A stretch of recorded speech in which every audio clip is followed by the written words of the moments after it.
dhanka kale Puntland ayaa shaacisay waqtiga xukunka dilka ah lagu fulinayo dadkii kufsiga iyo dilka u geystay Caaisha Ilyas. Yunis Duraan Cali ayaa faafahinaya. telefishinka Puntland oo xiganaya xiraliyaha guud ee maamulkaas Maxamuud Xasan oo Cismaan ayaa baahiyay in saddexda xukumane magaalada Boosaaso xarunta gobolka Bari lagu toogan doono subaxnimada Talaadada ah ee ku beegan 11 bisha soo socotay ee February sanadkan saacadu markay tahay 8 subaxnimo.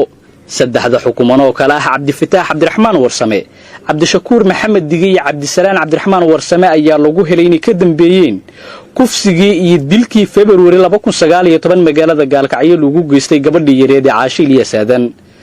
raggaasi ayaa maxkamadda darajada koobaad ee gobolka Nugaal waxay dil toogasho ku riday 12kii May sanadkii dhamaaday 2019 xukunkaas oo maxkamadda racfaankuna ay ku raacday 30kii Juun isla sanadka.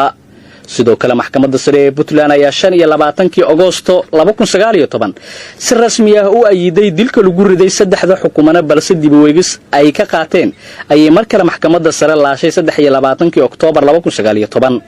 ugu dambeyntii xeerlaliyaha guud ee maamulka ayaa Sabtidii shalay maxkamadda ku wareejiyay galka fulinta xukunka oo ay ku lifaaqan yihiin warqadii dhaxal koobka iyo codsigii qisaas dalabka qoyska Caaisha Ilyas Aadan.